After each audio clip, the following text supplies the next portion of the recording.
and gentlemen, and John is gonna show us some of his best bass technique. Yeah. So the question was like, how do you? Right. I want to work on my slapping. Oh, okay. Okay. So I'm not very good at it. So slapping is good, right? Slapping.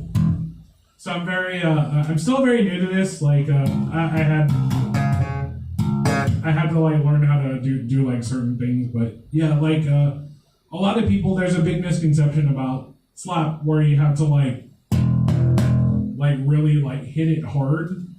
But then really it's only supposed to like kind of like clack up against the fret.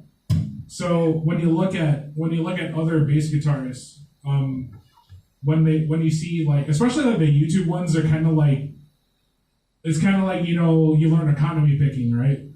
It's a lot more economical to use, pretty much like hitting through the string and then getting into a rest position into the next one. So let me ask you, John, first.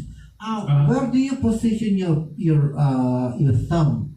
Okay, so if you're like Flea, right? Everybody loves Flea.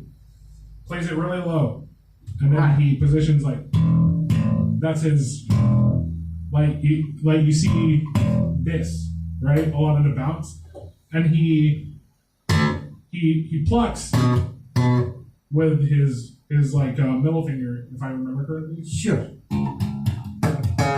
Yeah. So he hits that, plucks with his middle finger, but when you want to play more economically and not hurt yourself a lot, because like Flea's been doing this for a long time. Like I also been through the thumb hurting phase, but how I normally do it is that you do it parallel to the string, and then you keep it here, and then you go for a rest stroke. So you still get the same. I am paying attention, John. So there's Flea, the bounce, or same result. So you mentioned about the bounce. Yeah. So there is a terminology on this technique, John. Yeah, like honestly, you have to think about it as they say turning the knob on a door. So yeah. So if you see me play like. See how I'm just turning?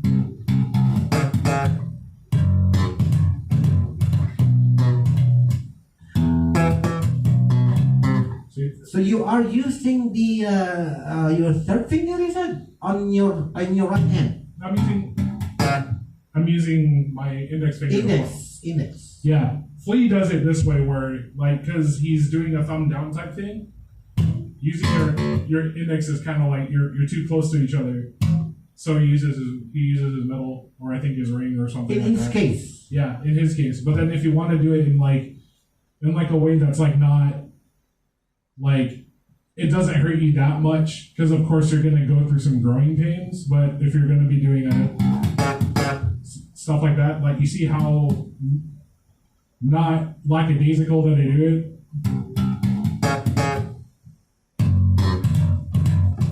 See that? Can you do it that slow when you're plucking with your middle finger?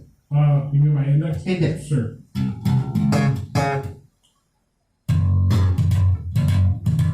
So you are using your index finger. Yeah. So you're kind of replicating the slap sound by pretty much peeling the finger off of the string to get the percussion. See that? Gotcha. See? Right. That is so technical, John. Yeah. It's gonna take me 10 years to learn it. Not really. Like I did start in January only, so like I'm still a bit sloppy. But I mean, you just have to get the main parts down, and then all of a sudden you're like start doing like shredding on it, but I'm not like I'm not a soloist. So it sounds good to me, John. Yeah. I think you're doing a good job. Yeah. Hopefully I'll be like gig ready in like a year or so. Yeah. Let me ask you, John. So you mentioned about playing in a cover band, Yeah. playing bass. Yeah. So tell me about that. So I kind of miss playing like even like the stuff that I liked back before I came back into music. Like Because you said you took a break for a year. not even a year. It was like 10 years. 2008, pretty much stopped. I didn't know that. Yeah, and then I thought for the longest time you took a year break. no. That is a long time. Yeah, it was a very long time. But, So okay, go ahead. yeah, what was the question again? About your bass, about your cover band playing bass. Oh yeah, I just wanted to play like stuff like that I used to listen to when I was in college, like some of the bands that I really like I don't know if you've heard of them. It's like Acceptance, Paramore, even like Newfound Glory, The Starting Line, like a lot of those like pop punk, emo type bands. So this is like post Green Day days. Yeah, it's like a lot of like those love songs that all like the dudes and like the girls like in my high school days, they all loved it, and they're all getting married now. So what's a good time to make a cover band like that? Right. Than now. So, Right. like, we were just like, hey, like, a lot of us are getting married and we're in that age group, and people love that kind of music, and then we can learn, like, a lot of popular stuff too at the same time. So, Right. why not? So, of course, guitar players, dime a dozen around here. You can throw a potato somewhere and then hit someone that plays guitar. But, yeah. You said that earlier in the Yeah. Bassist, like, what was it, an actual bassist, hard to find. So I wanted to be one that's like pretty much homegrown and actually from the bottom up learn the instrument. So here I am with this guy, my Stingray. So tell me about the Stingray you have here, John. oh, okay. So yeah, this is a Sterling Ray 34 Stingray. It's basically if you want like the Ernie Ball Music Man, but then you don't have any Ernie Ball Music Man money, this is the closest you're gonna get. It's like the top of the line of the Sterling. So it is kind of like comparable to buying a Squire. yeah, like In a way. if you want to put it in a more accurate way, it's like getting a Squire Classic vibe. Squire Classic vibes are like Classic. almost pretty much on the cusp of being a MIM Fender. Exactly. Yeah. I love those Fender players. Yeah. Made in Mexico. I just bought one of those. You did? Yeah. What color did you get? I got Ocean Turquoise. Wow. That's a good color. Yeah. I like their fretboard. Yeah. The player? Yeah. The rolled fingerboard edges? Yes, correct. I rolled it even more at work. But yeah. You did. Yeah. So did this one. Yeah, so tell me. everything. So basically, this is a Music Man, but a Sterling model. Yeah, it's a Sterling model, but then this one is cool. It's funny because you can tell I'm totally Filipino. I still keep my plastics on.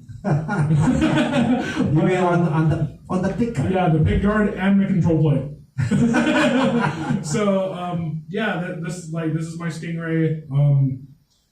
It's like it's pretty much stock because if you're a Stingray player and you're a Stingray fan, the electronics are everything. Like if you change that in any way or any form, like you kind of like diluting the spirit of it. Even though I'm like not a huge super tone snob, like I'm new to bass. I need to stick to what the guys are telling me right now until I form my own opinion. Do you have some what do you call it? There's what do you call it? Your inspirations on the bass. Oh, inspirations on the bass. So my biggest one is Louis Johnson because like the first thing that I heard, when they play slap, like when people want to do slap, like the first slap bass tone or the slap bass lick that I heard that amazed me. It was like it's like super simple to like that. So like It's from. I think the song is called "Stomp" from the Brothers Johnson. Of course. Yeah. So like they go.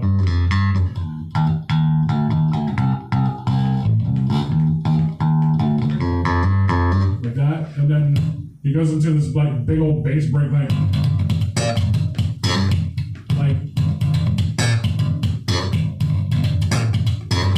like something like that. But Give me some funk, Ron. I mean, John, come on. let's say so. Let's see. Okay. Yeah, you probably know this one. Okay, good.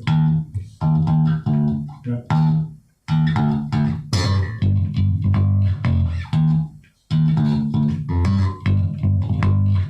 Yeah, right? Yeah. Alright. That's why I'm still a beginner. That's what guys. I'm talking about, John. Love it, man. Love it. I'm Love it. still a beginner, but yeah. No, you don't sound like a beginner to me, John. Keep playing more. So is this model a standard model? Yeah, pretty much. It's very close to. They did a revision of the Stingray in 2018 where they added another 9-volt battery, so it's an 18-volt total. Right. And it's higher headroom and stuff like that. This is pretty much like a replica of a pre-2018 standard Stingray. Stingray. So yeah. Stingray. Music Man is a very popular brand. Oh yeah. As far as like a lot of very famous bass lines, like Sledgehammer, like Tony Levin. He's a Tony Levin is a legendary bass player. Yeah, legendary bass player. He plays a Stingray. He might be bald, but he plays good. Yeah, the bass, like I think almost every bassist in Journey used a Music Man bass in some way, shape, or form. So also You're talking about Ross Valerie. I think so. I think he uses a Stingray. The current bassist uses a Stingray. Also, Randy Jackson used a Stingray. He also used like the 5-string version and the bongo. The bongo. Yeah, the bongo bass, the really ugly one. Yeah, he used that, and then like of course, the bassist from Queen. Sure. Another one, Bites the Dust. Of course. That is a Stingray.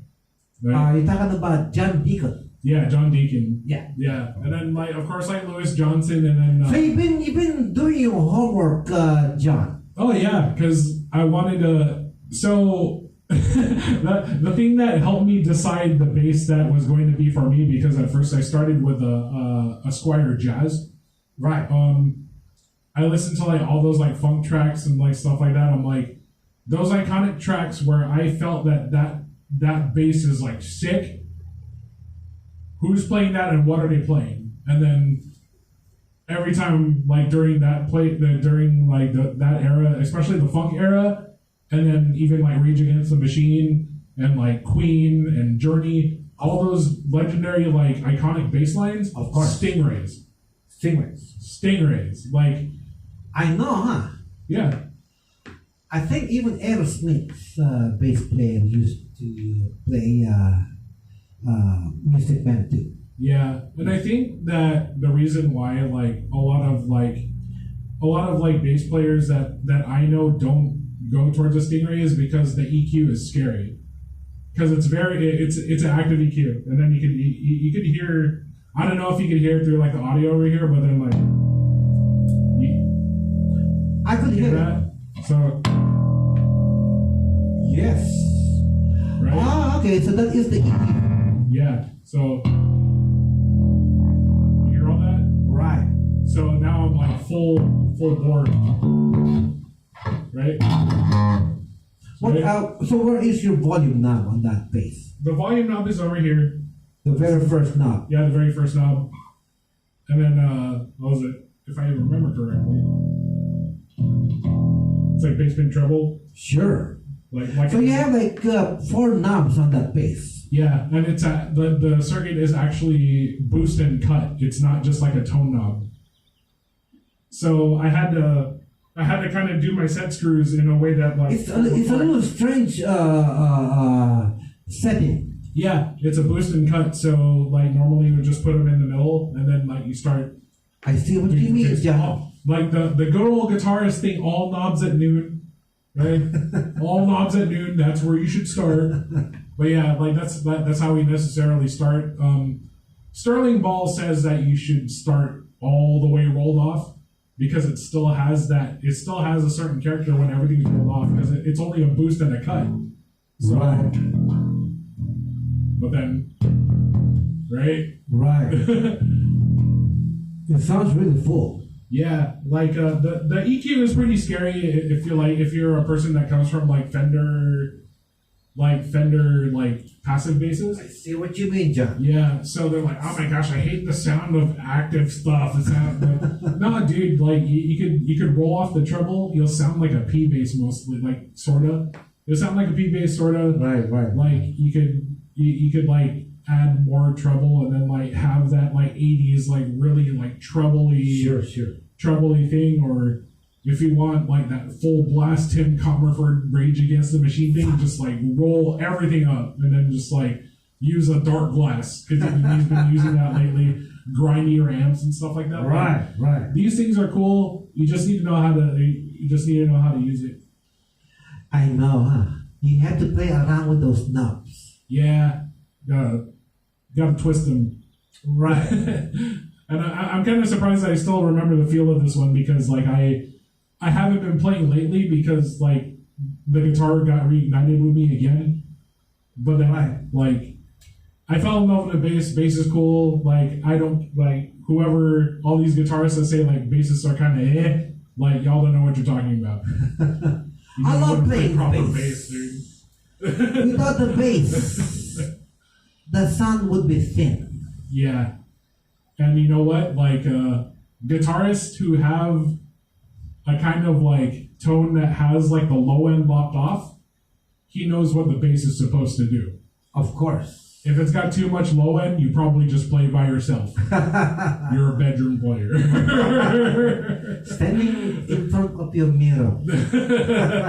Oh, I need more low end. But yeah, like right on, John. I'm really proud of your knowledge on the instrument. What cover songs do you know on the bass? Oh man, I think I forgot everything now. Just because I haven't been playing, I've been playing my guitar again.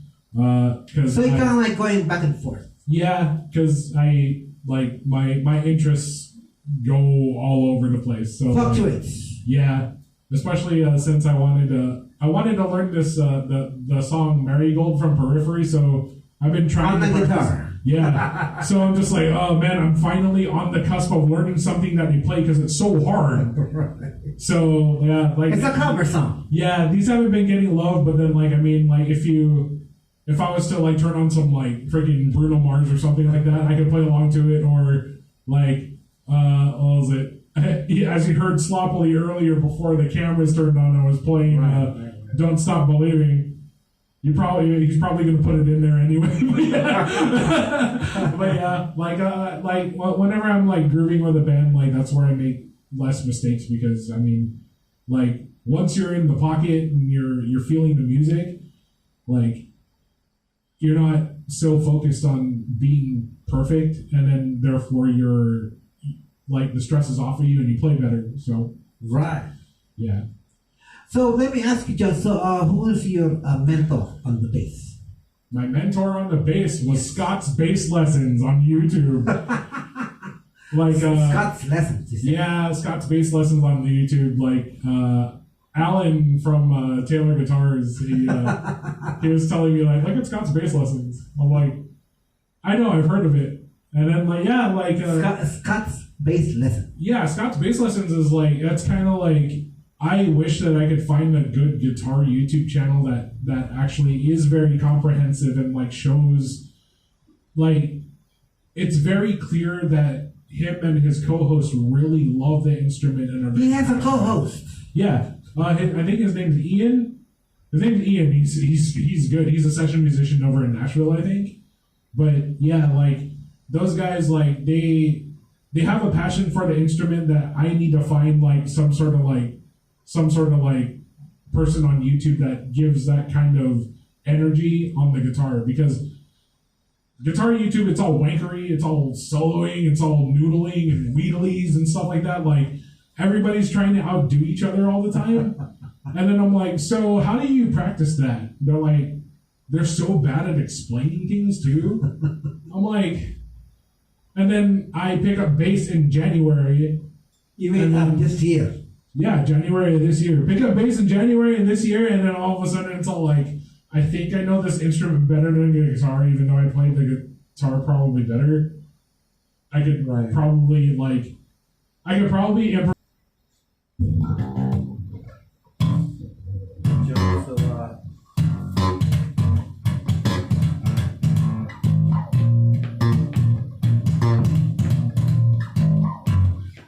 Wow, I am very impressed by your techniques, John. It's all super basic, but yeah. No, I don't think it's basic, man. One of my bass heroes is, I should probably say, Cliff Burton.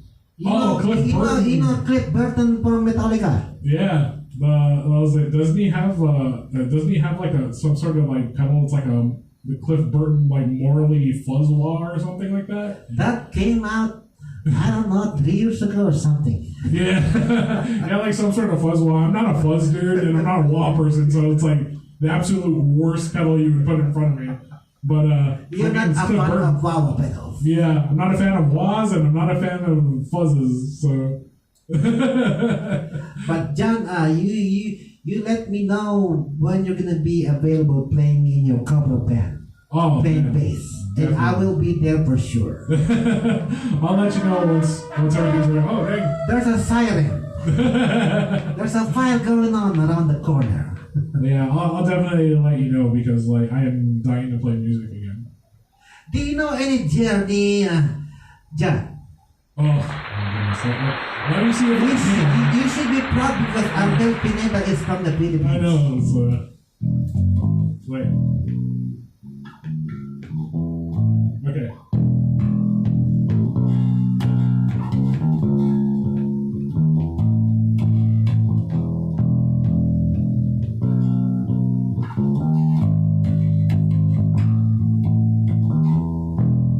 Wow, I love that song.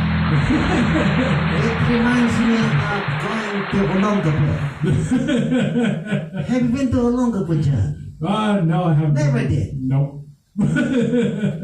By the way, where is your parents from back home? My mom is from Manila and my dad's from Zambales. Zambales.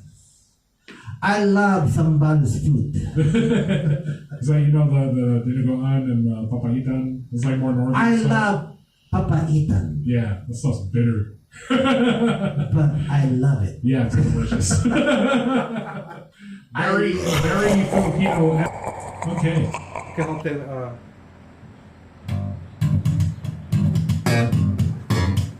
Sounds good there, John. Fuck, man.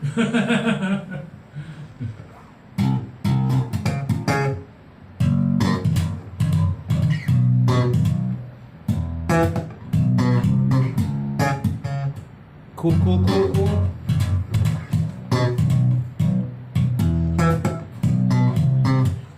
There you go. Okay, hold on a second, John.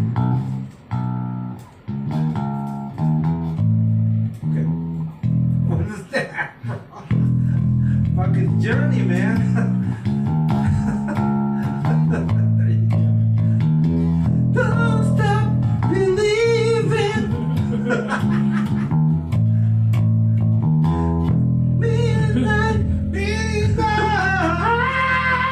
Yeah. We are back, ladies and gentlemen. And John is gonna show us some of his best bass technique. Yeah. So the question was like, how do you?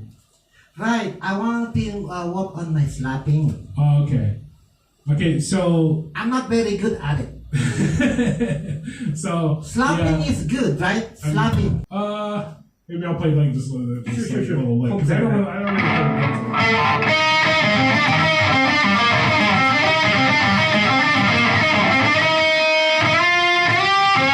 There you go. That's it? Yeah. Because I don't really play lead. Well, anything, man, anything. Okay.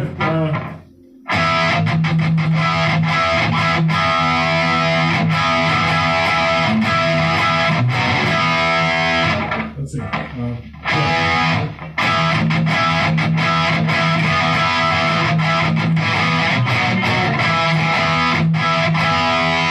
Okay. Now I know what to play.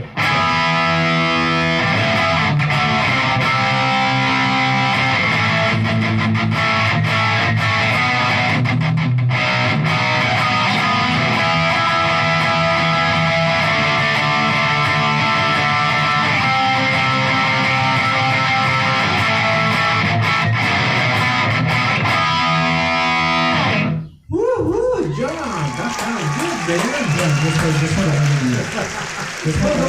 For the whole dude out there. Jonathan, thank you for your time, and Okay. I'm sure we will learn something out of this. All right. Thank you. 100%, John. Until next time, guys.